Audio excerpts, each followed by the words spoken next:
Hi, I'm Daniel Lucas, And this is Mick, the Doctor of Digital. and welcome to Love Letters. Love Letters, a collection of love stories of people get lost, get crazy in the name of love. Another week, another amazing episode. The Crisis of Connection, Ancient Wisdom for a Modern Love, Part 3. We had part one and part two covering the crisis of vision and value, the diagnosis of the crisis, the effect of technology, dating apps, economic factors, and evolving gender dynamics. In an age of unprecedented connectivity, we find ourselves facing what Scott Galloway calls a mating crisis, a paradox where the tools meant to bring us together have left many feeling more isolated than ever. The contemporary conversation around dating and relationship formation has grown urgent, even anxious, as traditional patterns dissolve without clear replacements emerging.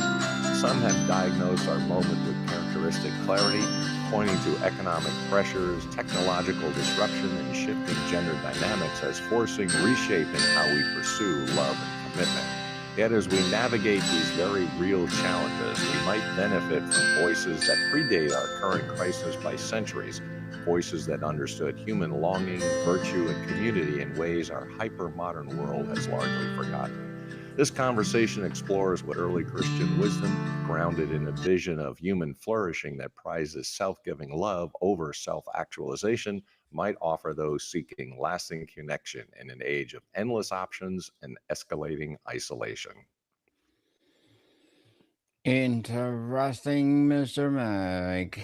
You have not said much yet about children, but they seem central to the Christmas view of marriage. How does the question of children relate to our broader relationship crisis? Well, this is the dimension that makes contemporary relationship discourse most uncomfortable because it surfaces fundamental disagreements about marriage's purpose. In Christian theological tradition, marriage has always been understood as intrinsically oriented towards children, not exclusively and not such that childless marriages are invalid, but children are the natural fruit and purpose of sexual union within covenant. As the wedding liturgy traditionally stated, marriage was instituted for the procreation of children. Contemporary culture has largely severed this connection, treating childbearing as one optional lifestyle choice among many, a decision postponable indefinitely or forgotten entirely without affecting marriage's fundamental nature or purpose. Galloway's analysis actually touches on this briefly when noting that declining marriage rates correlate with declining birth rates, both falling below replacement level across the developed world. From a purely demographic perspective, societies that can't reproduce themselves face an existential crisis. But the Christian tradition would press deeper. It's not just that we need children for societal continuity, though that's true. It is that the generativity of marriage, its orientation beyond the couple toward new life, is essential to what makes marriage meaningful rather than merely a formalized friendship with sexual benefits. Let's be clear about what the tradition actually teaches. The early church, contrary to popular assumption, had a remarkably high view of celibacy. Paul explicitly prefers the unmarried state for those who can embrace it, and the desert monastics pursued virginity as a higher calling. But, and this is crucial, when the fathers discuss marriage, they virtually always emphasize procreation and child rearing as marriage's primary purpose and distinctive contribution. Gregory of Nyssa writes that marriage's chief glory is producing and forming new persons, images of God as parents themselves are images. John Chrysostom repeatedly tells his congregation that raising children in faith is the most important work they'll do, more significant than any public achievement. This isn't mere biological reproduction, but formation in the fullest sense, raising disciples, transmitting faith and virtue, nurturing the next generation into mature humanity. The patristic vision of parenting is remarkably holistic. Parents are responsible for their children's spiritual formation, moral education, intellectual development, practical skills, and eventual establishment as adults. Augustine, reflecting on his mother Monica's influence, credits her prayers and persistent formation for his eventual conversion. Her mothering was evangelistic, didactic, intercessory, spanning decades of patient investment. Now, how does this connect to our contemporary mating crisis? I'd argue the reluctance or refusal to have children both reflects and reinforces several problematic patterns. First, it signals that marriage is understood primarily as serving the couple's emotional needs and life goals rather than as participation in something larger than themselves. When people say they're not ready for children, often indefinitely, what they often mean is that children would interfere with career ambitions, lifestyle preferences, or financial goals. These aren't invalid concerns, but they reveal an orientation where personal fulfillment takes absolute priority. The Christian tradition would flip this priority. You don't have children when you're ready, you're never fully ready. You have children as a fundamental response to the logic of marital love, which by nature generative, self-transcending, and oriented beyond the couple. The decision to permanently close that possibility through contraception or simply delay it indefinitely represents, from this perspective, a fundamental misunderstanding of what marriage is for. I realize this is countercultural to the point of seeming extreme. Contemporary moral reasoning, even among many Christians, treats family planning as purely a matter of individual prudence. How many children can we afford? When would timing work best for our careers? Do we even want children at all? These questions are approached as though they're morally neutral, practical calculations requiring no justification beyond personal preference. But Humani Vitae, Paul VI's controversial 1968 encyclical that reiterated Catholic prohibition of artificial contraception, made a prescient prediction. Widespread contraceptive use would fundamentally alter how people understood sexuality, marriage, and children. Sex would become primarily about pleasure and intimacy rather than procreation. Marriage would become about the couple's satisfaction rather than family formation. Children would increasingly be viewed as lifestyle accessories rather than marriage's natural fruit, and the separation of sex from procreation would ultimately undermine commitment itself. Why marry at all if sex is available without permanent obligation? Whether you accept Catholic teaching on contraception or not, you have to admit that prediction was remarkably accurate. We've seen these shifts over the past 50 years, and they connect directly to the mating crisis. If marriage is primarily about personal fulfillment, and if children are obstacles to fulfillment rather than its culmination, then marriage becomes optional at best, and long term commitment makes sense only as long as it serves individual satisfaction. The question of children also intersects with contemporary concerns about climate change, overpopulation, and resource sustainability in ways that complicate simple pro naturalist positions. Many young people, especially those attentive to environmental concerns, express reluctance to have children because they fear bringing people into a world facing ecological catastrophe. The birth strike phenomenon, while limited in scope, reflects genuine moral anxiety about the ethics of procreation given planetary realities. The Christian tradition would both validate and challenge these concerns. The validation comes in recognizing that creation care is a biblical mandate, that humans do bear responsibility as stewards of the earth, and that patterns of consumption and resource extraction demand moral scrutiny. The patristic fathers, living in agrarian societies intimately connected to land and seasons, understood that human flourishing depends on a healthy relationship with the created world.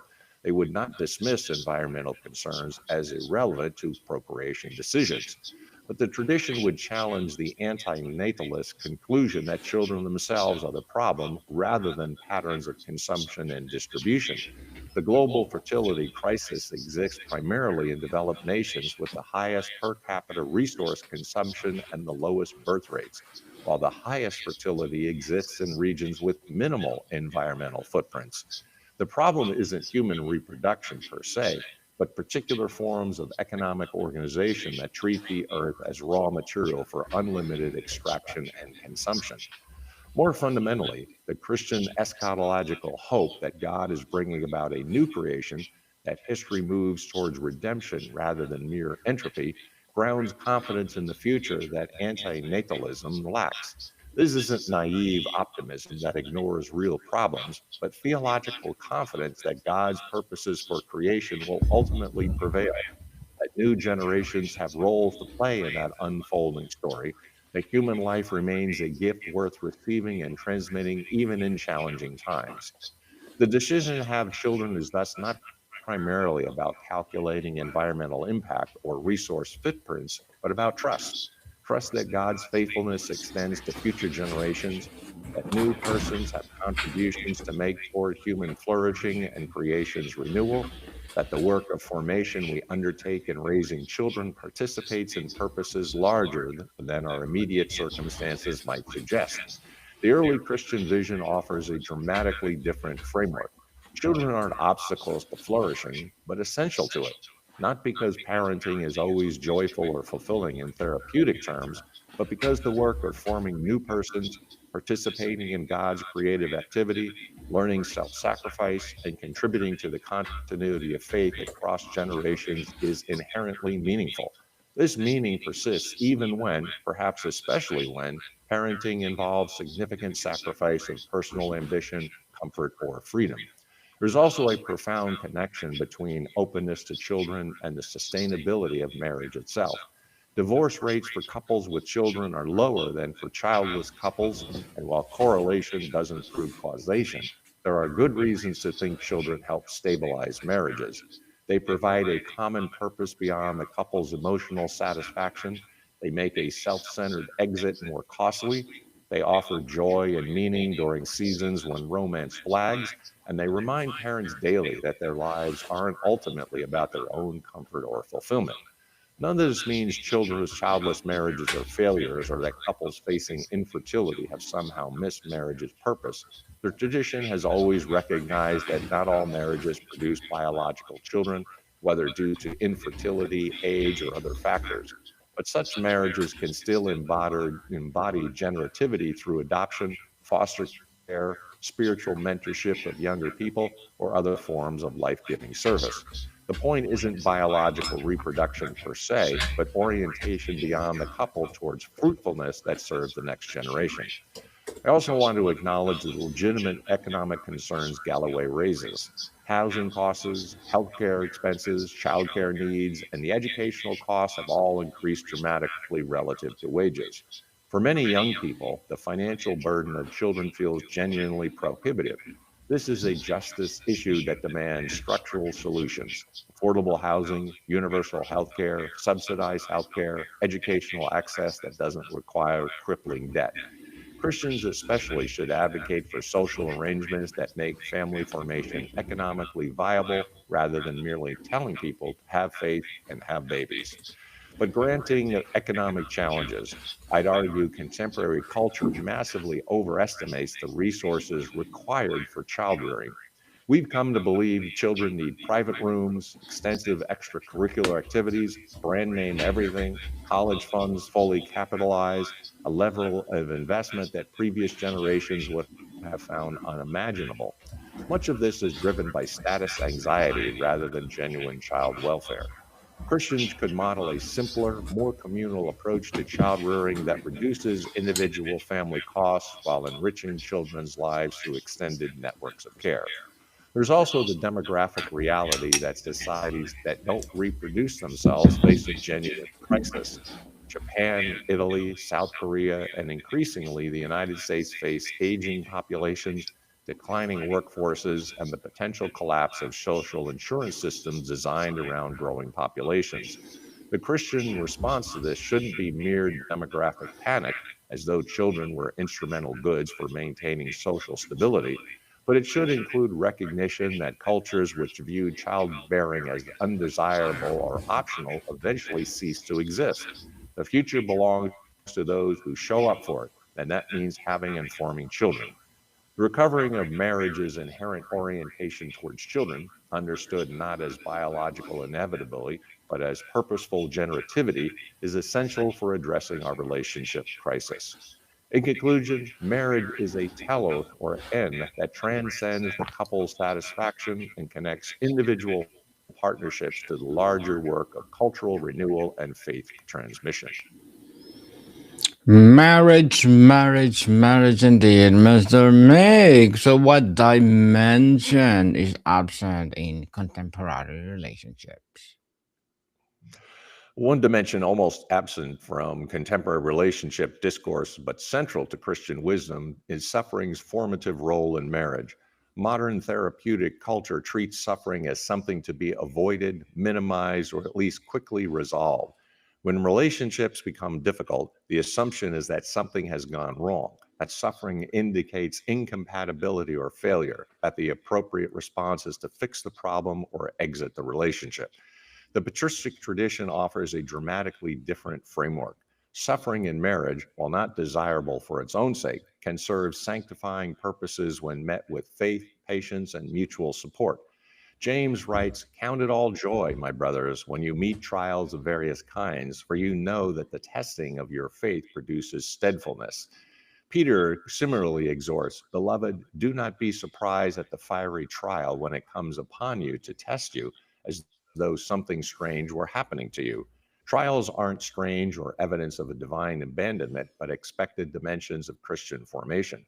Applied to marriage, this means that the difficulties inherent in binding your life to another imperfect person, the negotiation of differences, the bearing with weaknesses, the forgiveness of failures, the perseverance through seasons of disconnection, these aren't obstacles to marriage's purpose, but means by which that purpose is accomplished. Marriage forms us into people capable of covenant love precisely because it requires ongoing death to self centered existence, patient bearing with another's faults, forgiveness without keeping records, and perseverance when feelings fade. John Chrysostom, preaching on marriage, tells spouses that their partner's imperfections are providentially given for their sanctification. The ways your spouse annoys you, disappoints you, challenges you, these are opportunities for growth in patience, humility, and selfless love. These aren't masochistic acceptance of abuse, but recognition that ordinary marital friction, responsibly navigated, produces character formation that makes us more Christ like. The martyrdom accounts from the early church, while obviously involving suffering far more extreme than typical marital difficulty, nevertheless established a pattern of understanding suffering as participation in Christ's cross. The martyrs weren't simply enduring persecution, they were conforming to Christ's pattern of redemptive suffering, trusting that what looked like defeat would ultimately serve God's purposes. Marriage, the tradition suggests, involves its own form of martyrdom, a daily dying to self for the sake of another, a cruciform pattern of life that kills the old self centered person and births someone capable of genuine love. This is dangerous teaching if misapplied. It can be and has been used to pressure people to remain in genuinely abusive situations, to spiritualize harm, to frame legitimate grievances as spiritual failings. We must be absolutely clear. Physical abuse, emotional cruelty, serial infidelity, unrepentant addiction, these aren't ordinary marital difficulties to be patiently endured, but serious harms requiring intervention, separation if necessary, and potentially divorce. The suffering that forms character is the ordinary friction of two imperfect people learning to love well, not the extraordinary suffering of abuse or abandonment. But within proper boundaries, the teaching recovers something essential that therapeutic culture has lost: the understanding that growth often comes through difficulty, that easy relationships rarely produce depth of character, that the capacity for covenant love must be forged through the very challenges that tempt us to abandon covenant. In conclusion, the generation that pursues only relationships that feel good, that bring happiness without cost, that never require uncomfortable growth, this generation will likely never experience the depth of intimacy and the formation of character that difficult but faithful love produces. Well, interesting, Mr. Meg. So, where does all this leave us practically? What should people actually do differently? This is the crucial question because intellectual analysis without practical application merely produces informed despair. The early Christian tradition was never merely theoretical, it was intensely practical, concerned with how people actually live day to day. So let me offer concrete counsel, drawing on the wisdom we've explored for people navigating relationship formation in our challenging moment. For those seeking partnerships today, First, radically reduce your reliance on dating apps or abandon them entirely. Use them, if at all, as narrow tools for initial introduction, not as primary mechanisms for mate selection. Instead, invest in real world communities where you can encounter people across multiple contexts: churches, volunteer organizations, professional networks, recreational groups, friend circles. The goal is to meet people as whole persons rather than curated profiles, to observe character over time rather than forming instant judgments. Second, cultivate patience and resist the optimization mindset. You're not searching for a perfectly compatible soulmate who shares all your interests and values. You're seeking someone of good character with whom you share fundamental values, especially faith if you're Christian, with whom you experience genuine affection, and with whom you can envision building a life. Compatibility is partly discovered, but mostly created through years of mutual adaptation, forgiveness, and chosen love. Third, develop yourself into someone worth choosing. The contemporary focus on finding the right partner often neglects the parallel obligation to be the right partner. Are you generous, patient, faithful in small things? Can you maintain commitments when they become difficult? Do you contribute to others' flourishing or constantly demand your own needs to be met first? Do you have emotional maturity, financial responsibility, spiritual depth? The work of character formation isn't preliminary to relationship, it's the foundation. Fourth, when you do identify someone with potential, move slowly but intentionally. Avoid both premature intensity, treating someone as your soulmate after 3 dates, and indefinite ambiguity, drifting into undefined talking or hanging out for months. Seek clear stages of progression: casual acquaintance to intentional dating to exclusive relationship to engagement to marriage. Each stage should involve deepening knowledge, clearer commitment, and appropriate physical boundaries. The Christian tradition's wisdom about reserving sexual union for marriage isn't prudishness, but protection for both the relationship and the individuals. Sex creates bonds that obscure judgment and complicate ending relationships that shouldn't continue. For those in established relationships contemplating marriage, first engage in serious premarital preparation. Most couples spend more time planning the wedding than preparing for the marriage. Reverse this priority. Undergo premarital counseling with a skilled mentor, couple, or counselor. Discuss finances in detail: debt, spending habits, savings goals, career plans. Talk about children: how many, timing, parenting philosophy, childcare arrangements. Address extended family relationships, household labor division, conflict resolution approaches, sexual expectations, and faith practices. Surface in hidden assumptions before you're legally bound. Second, build a community around your relationship. Identify couples further along who can mentor you, peers at similar stages who can journey alongside you, and younger people you can eventually mentor. Don't wait until a crisis to develop those relationships. Build them during engagement and early marriage when establishing patterns. Permit specific people permission to ask hard questions about your relationship health. Third, enter marriage with realistic expectations. It will be harder than you can imagine and better than you fear. You'll discover annoying habits, encounter intractable differences, experience seasons of disconnection or boredom. This is normal, not evidence you've chosen wrong. The covenant you're making is to work through these difficulties rather than exit when they arise. Prepare your heart for long obedience in the same direction. For those already married and struggling, first abandon the exit fantasy, the notion that you'd be happier with someone else, that your particular spouse is uniquely difficult, that you've made an unfixable mistake. These thoughts are almost always lies. The problems you experience likely reflect issues you'd encounter in any marriage, and the work of addressing them will make you a better person regardless of your relationship outcome. Second, seek help early. Don't wait until contempt has crystallized, intimacy has died, or betrayal has occurred. When you notice patterns of conflict that repeat without resolution, seek counsel from a therapist, pastor, or trusted mentor. Much can be healed in early stages that becomes nearly impossible later. Third, invest in your spouse's flourishing. Ask regularly, what would help them thrive? What burdens can I shoulder? What gifts can I encourage? What would demonstrate my commitment? Then act on these answers without expectation of reciprocity. Christian marriage is vocational. You're called to serve this particular person's sanctification and happiness as your primary mission. When both partners embrace this calling, marriages flourish. When only one does, that person becomes more Christ like, even if the marriage doesn't improve. Fourth, protect your marriage against cultural corrosion. Limit relationships with divorced friends who encourage exit. Avoid entertainment that normalizes infidelity or presents marriage as prison. Don't confide marital struggles to opposite sex friends or coworkers. Set boundaries around technology, work hours, and other demands that fragment attention from spouse and family. Create rhythms of connection, daily conversations, weekly dates, annual retreats. For church leaders and community organizers, first build a real community, not just programming. Most churches offer married couples only Sunday services and occasional seminars. What's needed is a thick intergenerational ongoing community where married couples exist in relationship with single adults, other couples at various stages, and the full scope of church life. Create structures for shared meals, common service projects, and mutual support networks. Second, offered substantial marriage preparation and ongoing formation. Premarital counseling shouldn't be a few sessions checking boxes, but months of preparation addressing spiritual, relational, financial, and practical dimensions of marriage.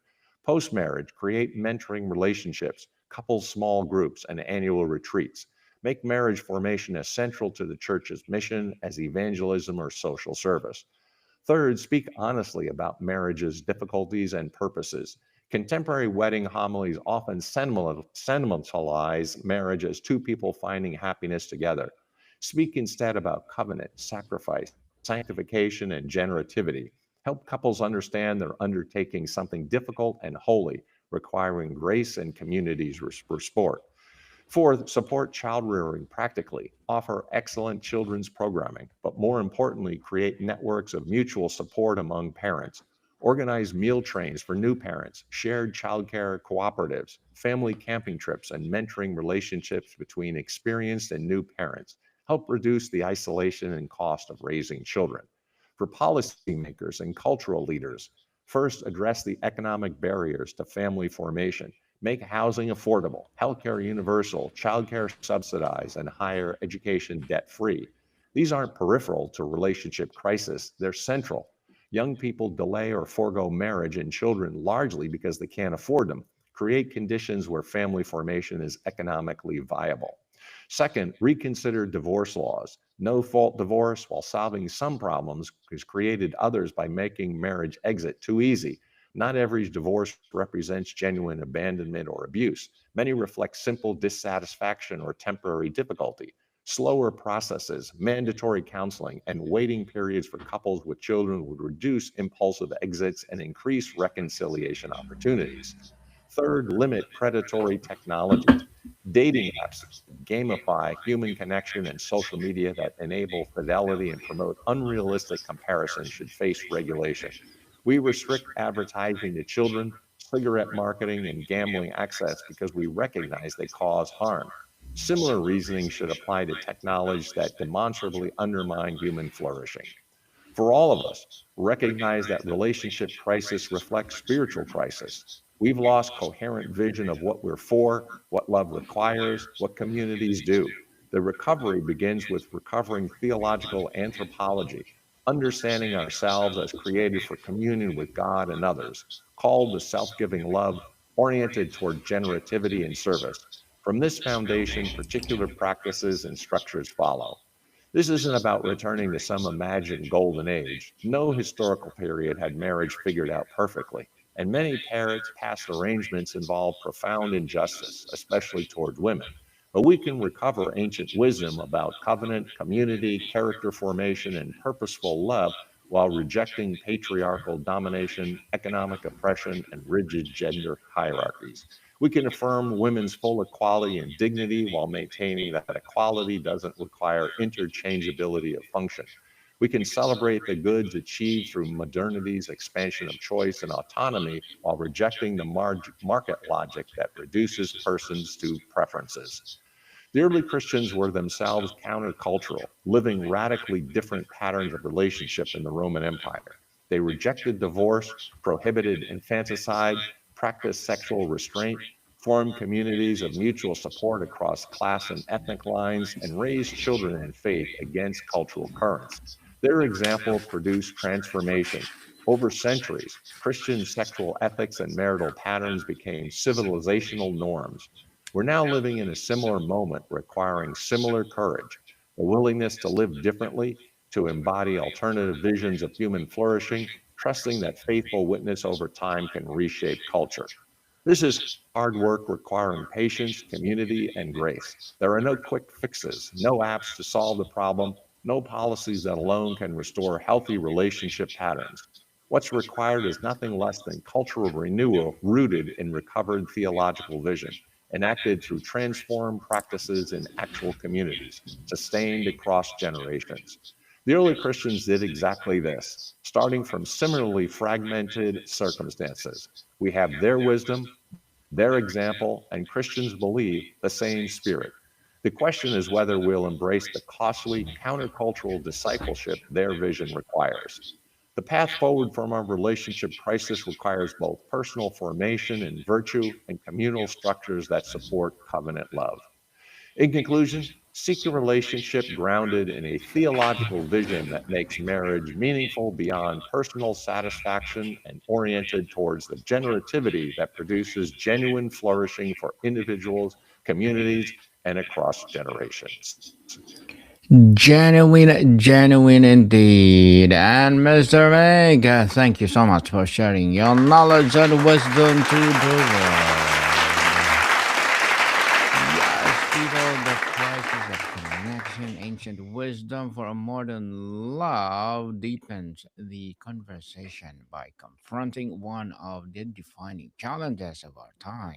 Why we feel increasingly disconnected despite constant communication. This episode draws on ancient wisdom, philosophical, spiritual, and relational, to reveal timeless principles about presence, commitment, patience, and mutual responsibility that modern relationships often overlook. Mr. Meg, would you like to plug in something? Sure, I appreciate the opportunity. That's Write the Book, Grow the Business. Connect with me on LinkedIn. G. Make the Dr. Digital Smith, PhD. Listen to the Dr. Digital podcast and also pick up a couple volumes I have on Amazon. Spurning America and On Track, Ian Hunter. Yes, people, let's support Mr. Meg, the Dr. Digital, and please do listen to our podcast, our baby podcast, Mental Health 101, and of course, Music 101. So, Mr. Meg, thank you so much for your time. Thank you, my friend. Till next time, the day is full. Monica, people, see you soon.